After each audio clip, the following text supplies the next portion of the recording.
Grandpa Ken, that's me, reads old books.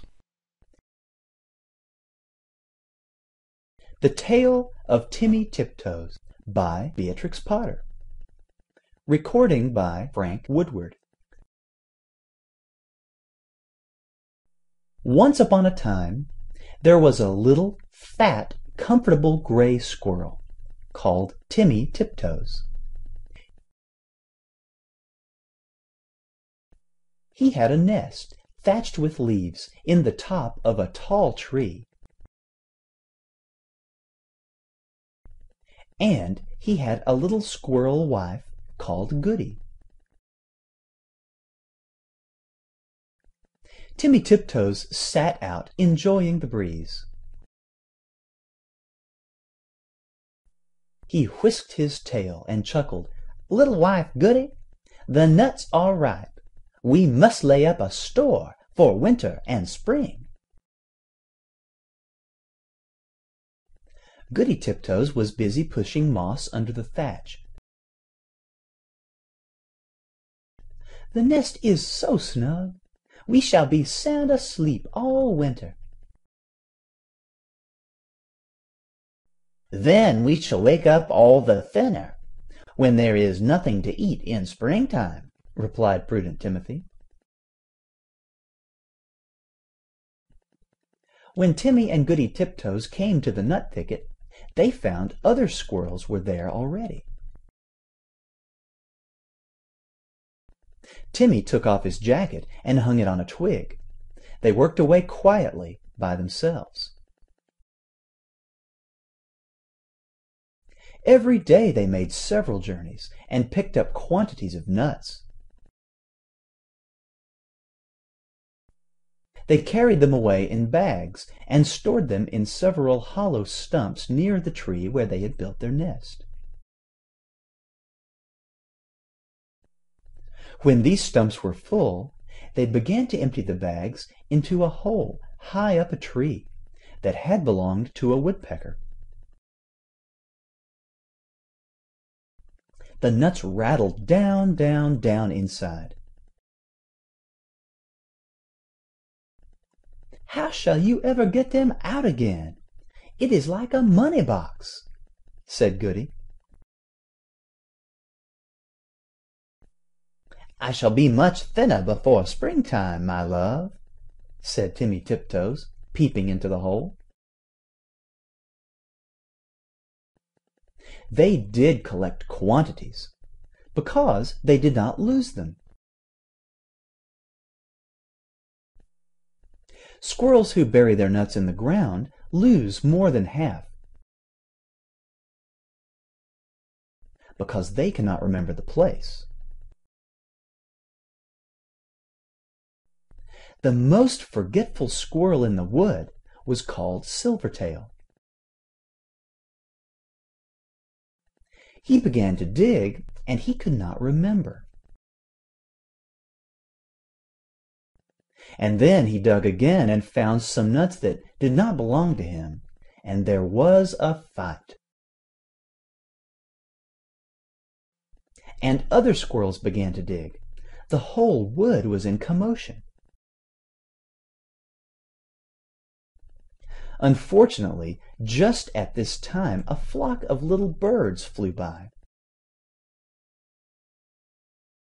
From bush to bush, searching for green caterpillars and spiders. There were several sorts of little birds twittering different songs.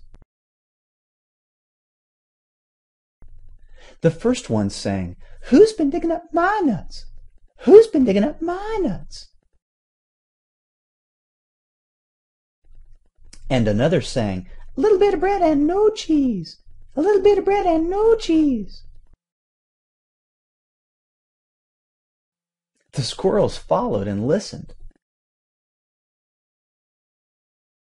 The first little bird flew into the bush where Timmy and Goody Tiptoes were quietly tying up their bags. And it sang, "Who's been digging up my nuts? Who's been digging up my nuts?" Timmy Tiptoes went on with his work without replying. Indeed, the little bird did not expect an answer. It was only singing its natural song, and it meant nothing at all. But when the other squirrels heard that song, they rushed upon Timmy Tiptoes and cuffed him and scratched him and upset his bag of nuts. The innocent little bird, which had caused all the mischief, flew away in a fright. Timmy rolled over and over, and then turned tail and fled toward his nest,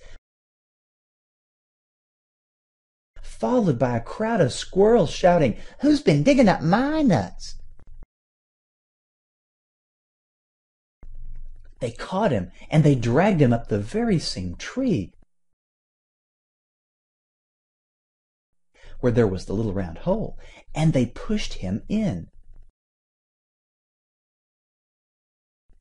The hole was much too small for Timmy Tiptoes' figure. They squeezed him in dreadfully. It was a wonder they didn't break his ribs. "We will leave him here till he confesses," said Silvertail Squirrel, and he shouted into the hole, "Who's been digging up my nuts?" Timmy Tiptoes made no reply. He had tumbled down inside the tree upon half a peck of nuts belonging to himself. He lay quite stunned and still. Goody Tiptoes picked up the nut bags and went home. She made a cup of tea for Timmy, but he didn't come and didn't come. Goody Tiptoes passed a lonely and unhappy night. Next morning she ventured back to the nut bushes to look for him. But the other unkind squirrels drove her away. She wandered all over the wood, calling, "Timmy Tiptoes! Timmy Tiptoes! Oh, where is Timmy Tiptoes?" In the meantime, Timmy Tiptoes came to his senses. He found himself tucked up in a little moss bed, very much in the dark, feeling sore. It seemed to be underground. Timmy coughed and groaned because his ribs hurt him. There was a chirpy noise, and a small striped chipmunk appeared with a nightlight and hoped he felt better.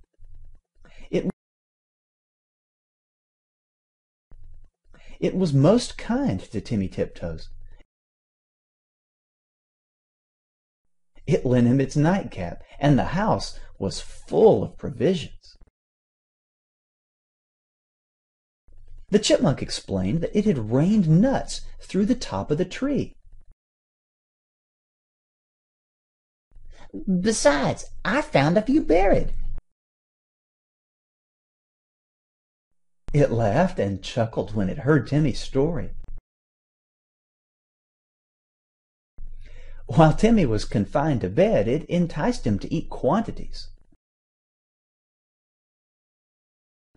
"But how shall I ever get through that hole unless I thin myself? My wife will be anxious."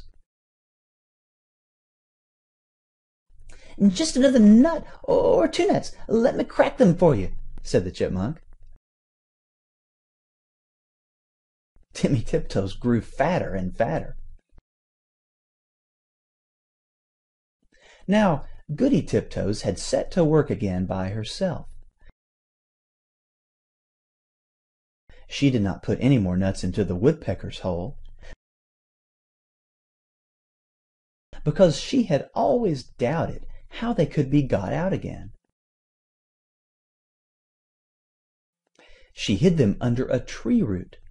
They rattled down, down, down. Once, when Goody emptied an extra big bagful, there was a decided squeak.